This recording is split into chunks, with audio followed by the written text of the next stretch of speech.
One day in college, the teacher had stapled the answer sheet to the back of the test by mistake. A few minutes after passing the tests around, his phone rang and he stepped out, and everyone noticed the answer sheet and decided we would all use it and tear it off after, and hopefully he'd never notice. So I checked each of the answers and they were all correct except for the last one. We were supposed to draw a flowchart for the process, and I checked the answer sheet and it said answers will vary. So I drew my flowchart, tore off the answer sheet, and walked to the front podium to turn the test in. And when I got to the podium, I had to know. I needed to see what everyone else had drawn for their flowchart. Answers will vary. Everyone had written that on their tests, and I don't really remember what the teacher did about it. Oh man, if you're gonna get lucky enough to find the answer sheet, you at least have to double check that the answer makes any sense with the question. Wow, it's weird. They all wrote answers will vary instead of making a flowchart. Let me double check the answer. Oh, all right, there it is. Imagine like the dude who actually drew the flowchart is the only person who keeps his 100%. I got eyes like an eagle, stacking so much money you would think that it's illegal.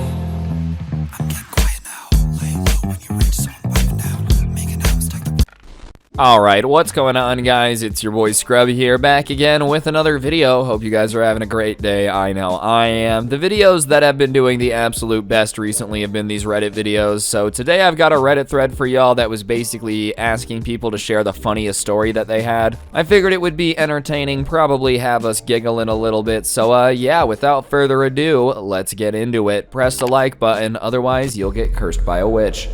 My junior year of high school, it was the first day of class. The teacher walks in and it's an older wrinkly guy with a stash, a little weird looking, and his shirt is only tucked in on one side. Everyone is just getting a weird vibe from the guy, like he's not all there in the head and he's got a manic look in his eyes. It's just creepy. He starts going through attendance, not looking up the whole time, and he gets to my name and starts to say it, then stops, looks up, scans the room, looks directly at me and says, "Ah, Mr. 102194. I'm glad you're here. How's your family? Is your little sister still playing the piano? Is that model ship still on your dresser? Is your room still blue?" I'm shocked, mortified. I can't find the words to respond. This creeper had just described my family and the room I sleep in at night. Of course, it's only been what, a week? Then he goes back to attendance. Panics were had that day. But anyways, the next day I find out the old crazy guy is my uncle's best friend. And they and my dad decided to pull a prank on me on the first day of school. The teacher wasn't so crazy looking the rest of the year. He shaved the stash, which he grew from the prank apparently,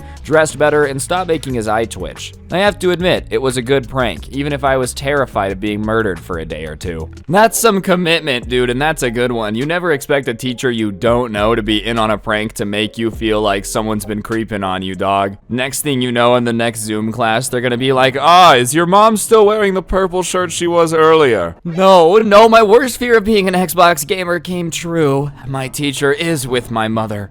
I had a flock of chickens, and something kept getting at them during the night. It would only take one bird and leave no remains, so I assumed it was a fox. My family went on vacation, so I decided to stay up in the barn for the night and see if I could catch what was getting them. That night, every chicken roosted for the evening in the bushes around our house. It was as if they knew I was going to catch the thing, so they helped me out by letting me sleep in the house. I laid on the porch in a sleeping bag with an old lady blue plaid nightgown and a mag light in my hand. At about 1 a.m., I hear a squawking sound and I jump with the flashlight, run outside, and see something smallish with a hen in its mouth. It runs to the tree line and I follow it, cursing the whole way. It drops the hen, which is dead, and as I point the flashlight into the trees, I see a youngish raccoon. I pick up the chicken and start shaking it at the raccoon, cursing. I then think I'm gonna shoot this thing right here and now, so I run back to the house, still holding the chicken and the flashlight, and look for a gun. The only thing I can find is a loaded semi-automatic paintball gun. I set the chicken on the counter, grab it, and run back outside. And after finding the raccoon with the flashlight still sitting up in the tree, I drop the light and open fire, splattering the whole tree, raccoon and all, with hot pink paintballs as I'm screaming, "Take that! That'll teach you to eat my chickens!" Mind you, it's 1 a.m. I have neighbors. My rage finally quelled and I put down the paintball gun and pick up the flashlight, and all I can see is the tree, pink branches, and no raccoon in sight. So I get a rocking chair, set it out in the driveway, and sit watch. And at that point, one of my hens started slipping on a trash can lid she was perched on, so I picked her up and put her on my lap. I stayed that way, rocking in my rocking chair in my blue plaid nightgown in my driveway with the paintball gun and a mag light and a hen on my lap for the rest of the night. The The little raccoon never came back. Is this how Ratatouille felt in that opening scene where like the old lady finds him all in the roof with the shotgun, man? That raccoon went back to his family and was like, you guys would not believe this dude. There I was trying to get some chicken nuggets. Next thing I know, I'm painted pink. I just love the idea of him like dodging paintball bullets, you know? It's like G-Force but raccoon edition as he's just jumping from like paintball to paintball, evading all of it like a Sly Cooper ninja reel. Just after my husband and I started dating, we were at my house watching a movie. I didn't have a couch, so we were sitting on the floor. About halfway through, out of the corner of my eye, I noticed him shifting subtly. He was obviously uncomfortable and equally obviously not wanting me to notice. After being offered a cushion to sit on, he says, "No, nothing's wrong, I'm fine." It struck me as so ridiculous that he would sit there uncomfortable that I got a little tickled. Not giving it much thought, I reached over and patted and whacked his thigh 4 or 5 good times, saying, "Well, that's okay then." So his leg was asleep and it was waking up, so he was on full-on pins and needles. He laughed, screamed, and farted all at the same time. It was glorious and I was wailing with laughter. So now I tell people that he knew I'm evil when he married me. Unfortunately, it did break the passing gas in front of her barrier, which was never to return. It was so worth it though. Yo, that's how you know that you get along with the person you're with, right? If they can smack you on the leg while it's asleep and your response is screaming and farting and they laugh in reply, it means you're probably pretty cool with the person, you know?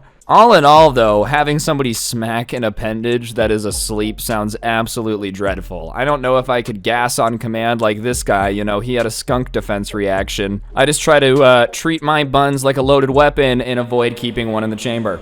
Back in year 12, we had a practical for a biology class that involved a trip on this thing called a sky rail. It's made of a bunch of stops as it progresses up on a mountain, and we were supposed to collect samples at each place and compare them to the final location atop the mountain. The final location was a 20 and 30 minute walk from the top of the sky rail through a town. The teachers walked us to the final spot and told us that we were to be at the sky rail sometime later, and then went to the town to have coffee. When we were supposed to meet back up at the sky rail, everyone was there except from 2 of the 6 guys from the cart we rode up with. They were late because one of them, who I'll call Chris, went to buy a drink from a grocery store before we went back down. For reasons that I never even think were known to Chris, he bought a 2-liter iced coffee. We were about to go on the sky rail to make the whole trip back without stopping, and it's about a 40-minute trip. And at this point, he's told that he can't take food or drinks on the sky rail. Without second thought, he replied, "No problem," and began drinking it without breath between words and gulps. He ended up drowning it with impressive speed, barely holding up the line to the sky rail, and finished the last drop as he set foot onto the cart, which boards into a ski lift manner and constantly rotates without stopping. Immediately, as the cart frees itself from the guide rail, it starts to sway, and as soon as it sways, quietly,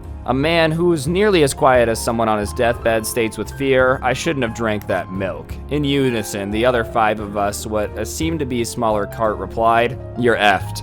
What followed was going to be 40 minutes of 5 teenage boys trying to rock the cart in what seemed to be an attempt to free it from the cable. And what happened was about 15 minutes in which tearly-eyed Chris nearly found his lunch thrice before releasing all the rage in Hades in the form of a stomach bile, consequently testing the optimistically named drainage system on the tiny sky cart. See, this is where you really messed up. If somebody's saying they're sick and about to puke and you're in a small enclosed space with them, you don't start rocking them and trying to make them puke, because then you're the dummy inside the small enclosed sky cart with all the puke that won't drain. I'm assuming the other 20 minutes of that journey with all the puke entering your nose was not as pleasant as the beginning when you made him puke in the first place. And I'm also assuming he wasn't very happy about the whole making him puke thing.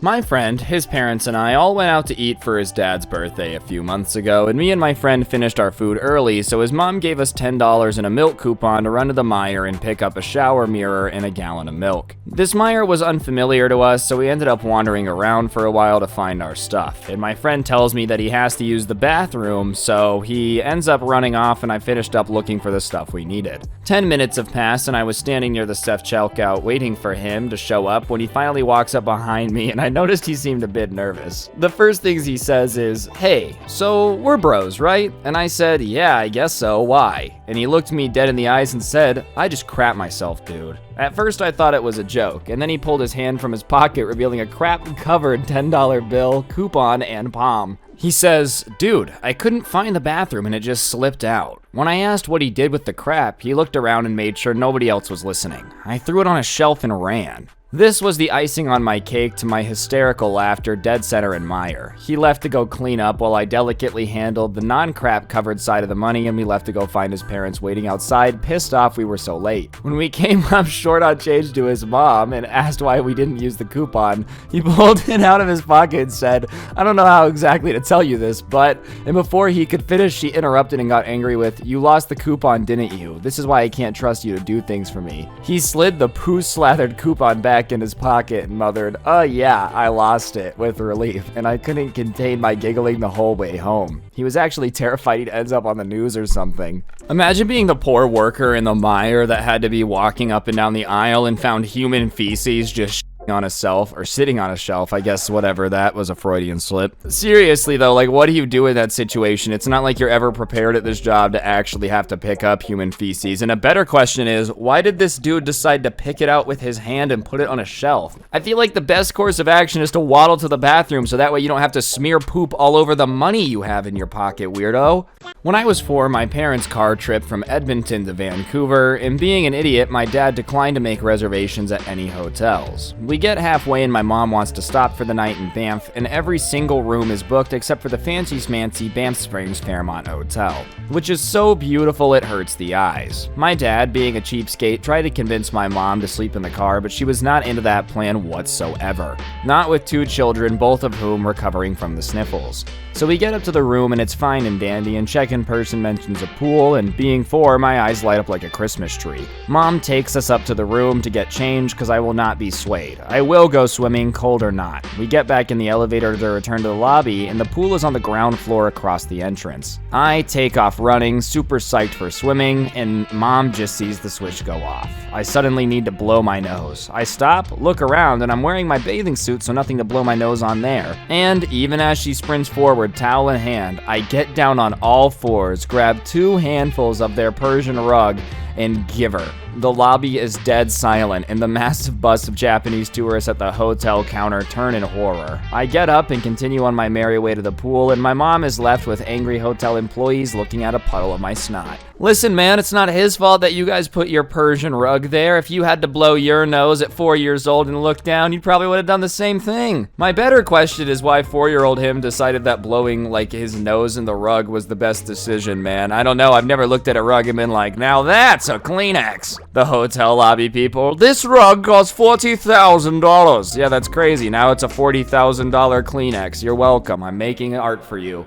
A friend of my soon-to-be father-in-law is a bona fide lunatic. Some guys had played a practical joke on him a few months back, and he'd been waiting for revenge. They live on the central coast of New South Wales in Australia, so there's a lot of water that separates the town, and people use boats a lot to get around. Some of the guys who pulled a practical joke on him called around to see him and hang out, and he'd recently bought a new place and said, why don't they drive around and have a look? He said he'd be around shortly after and they could have a few beers and chill out there. Just before they left, he said his mother was there, but she was old, and just to hang outside until they got there, and that she wouldn't notice and might get a fright if they called into the house. As soon as the guys drove off, he hopped in his boat and tore across the water to his place quicker, in a way that was quicker than driving. He got to his place, threw on a dress and a wig, some old boots, and grabbed his rifle. Hid in the house, waited for his friend to arrive. They arrive and are looking around the property when he bursts out of the house screaming like an old woman. The guys are about to try and calm her down when he cocks the rifle and starts letting shots off above their heads. They only realized it was him when they stopped screaming their heads off long enough to realize that the mother had literally keeled over laughing until they pretty much crapped their pants.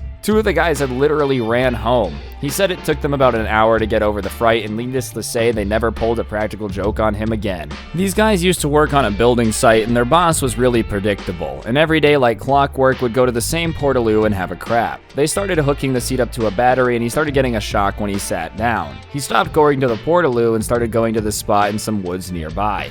They stalked him for a few days and realized he always went to the same spot, so they put some dirt and leaves on a spade and hid it in a ditch behind him. Apparently it took a few days, but bingo. One of the days he pooped directly onto the spade, which very quietly removed it so there was nothing on the ground. Apparently, he came back to his staff white as a ghost, thinking he was losing his mind, and told them about his vanishing poop. They all had to fight back the tears from laughing, and it turned out it freaked him out so much that he used to drive 10 minutes off-site to use the bathroom because he was so scared. Australians, man, you guys have the deadliest continent on the planet, dude. Spiders, snakes, and apparently people going around getting revenge for you pranking them, man. All these sound crazy intense for a prank to just like do on a random Tuesday, dude. Australia's really out there. When everything's trying to kill ya, you learn to have a pretty good sense of humor about it. My dad, who was a really funny, outgoing fellow, and my mom stayed very, very frequently at a small hotel connected to a hospital. My dad was a heart transplant recipient and had to be on dialysis due to anti-rejection drugs ruining his kidneys. He did home dialysis, where dextrose solution is pumped into an abdomen and then out over a period of several hours multiple times a night. When they were at the hotel, they drained the large 12-liter heavy plastic sack that held the used solution, which is basically pee, down the toilet. In the morning, they would throw away the empty sack and everything was all good. One time, he was in a hurry and they forgot to empty the sack and left it sealed up in their hotel room. Fast forward 5 months later, and I was visiting my dad, who was in the hospital, and I ended up spending the night at the hospital connected to the hotel. Or the hotel connected to the hospital, sorry. The woman that worked there greeted me as usual and then excitedly told me that there might be something important that my parents had left there on their last day. They proudly opened a locked cabinet, and there on the shelf was a 5-month-old 12-liter bag of piss. My husband and I kept a straight face, thanked them effusively, and then carried the bag to our room and fell on the floor laughing. I just love the idea of the hotel staff like all proud. Wow, guys, we really went above and beyond. These loyal customers ended up leaving something behind and we took care of it for 5 whole months until they returned to get it. What was it? I don't know. It was a bag of some sort with some yellow liquid. It had a bunch of medical writing on it. My theory is it's liquid gold. Yeah, it was liquid gold, all right, if you consider her dad's pee liquid gold, dude. Like, this pee has just been sitting there fermenting for 5 months. Oh, yes, this is a finely aged wine off the kidney dialysis machine. I don't have a car, so I have to rely on my friends for a ride. Well, my friend was on his way to pick me up, and it's getting close to the time he'd arrive, so I grab my bag and start walking down the street. I get about halfway down the road when I see his car, and he starts speeding towards me as I tighten my straps and start running towards his car. I'm hauling it, and he starts to slow down. Just as I'm about to hit his car, I hear a scream and step up and vault off the hood to the side, only to realize that it wasn't him. The driver, obviously flustered and upset, screams, "Are you me?" I'm not even sure how to respond, so I just shrug and run off down the street and am picked up by my friend, and we book it out of there as I tell him the story. See, that's it from his perspective, but from the other guy's perspective, it's like, man, I was just driving down the road minding my own business. All of a sudden, this kid starts running towards my car. So I start to slow down thinking like, why is this crazy dude running towards my car? Next thing I know, he does some sweet parkour move off my hood and then disappears running down the road. I'm not trying to say that they're filming an Assassin's Creed movie in the area. I'm just saying that if they were, I definitely just ran into an actor. I'm then 22 years old, working for a construction company. We had a job out of state, so we were staying in a hotel for a few days. One night, the guy I was sharing a room with and myself got a couple bottles of Captain Morgan and got lit, played some video games, cards, watched TV, and eventually both passed out, super drunk blackout style. When I woke up in the morning, I get up and I realize I'm nude. Don't think anything of it. I sleep nude at home occasionally, so I'm just like, WTF, and get some clothes on. I get ready, feeling horrible, and make my way down to the breakfast room and start eating some cereal and talking to my roommate about the night. He didn't remember much other than he outlasted me just a little bit and then passed out too. I start remembering a dream I had about being lost in some castle and trying to find a bathroom to poop, and expressed to my buddy I had a messed up dream. Anyways, we get to the job site and start working, and around lunchtime, my buddy comes into the building laughing and crying and yelling my name. At this point, I'm laughing too because he's laughing so hard, and he tells me the hotel just called and they're not very happy about the prank that we pulled, and we blocked our keys and we'd have to come back to the front desk and explain ourselves before they're letting us back in. He asked why, and they responded with, "There's a huge pile of feces next to one of the beds." He asked, "Poop?" "Poop." "Yes, poop, what do you know about it?" he replies. "Well, my roommate isn't known for it, but I'll ask him." And at this point, I'm on my knees, dying laughing so hard. My boss is too, hearing this, and is pissed, but I can't help but cry from laughing so hard. So my dream is starting to make sense at this point, but instead of it being a castle, it's a hotel room. So at the end of the day, after seriously laughing the entire rest of it, we head back to the hotel, and nervous and hysterically laughing, we walk back to the lobby. The guy at the front desk is cracking up too when we walk up, and we make up a bullcrap story about how the door doesn't shut right and someone must have walked in and took a dump on our floor after we left. I don't know if he bought it, but he activated it and said good luck. We didn't really pay attention to what he was saying, we were just glad they didn't kick us out. So as we walk into the room laughing like hell, we walk into the room and instantly get hit by a wall of poop. Like I could taste it on my tongue. They left it in the corner the whole day. I fall on the bed, cover my face from embarrassment, still laughing, look up and see my buddy picking it up and throws it in the toilet and says, "I have kids, I do this all the time." I still get crap for it to this day. It's been 7 years. Alright, I don't even really know what to say about that one, so I'm just gonna go ahead and wrap up the video there. If y'all enjoyed, I'd appreciate you taking a second to press the like button. Let me know in the comments section down below what you thought, and of course, subscribe if you're new, and turn on those notifications. If you really want to help me out, I'll put a link to the intro song down below, along with a link to my podcast, The Scuffed Cast, or of course, you could use code Scrubby at the G Fuel checkout. In fact, if you use code Scrubby at the G Fuel checkout today, the 31st, you'll get 30% off your order, so be sure to do that. And the last link you'll find down in the description is a link to the merch store. It's the coolest merch to ever exist, so if you go ahead and pick some out, you know, you'll definitely won't regret it. But yeah, on that note, guys, I'm gonna go poop in a hotel now. Don't get anyone pregnant. If you do, make sure they're hot, and hopefully I'll see you guys next time. I'm out. Peace. Get it jumping, I'm just trying to get some hands up. I've been thinking, yeah, my mind is pretty jammed up. No, I'm immature, but I don't want to man up. And no, I don't do emotions, I just clam up. Got some people that I know don't really like me, but they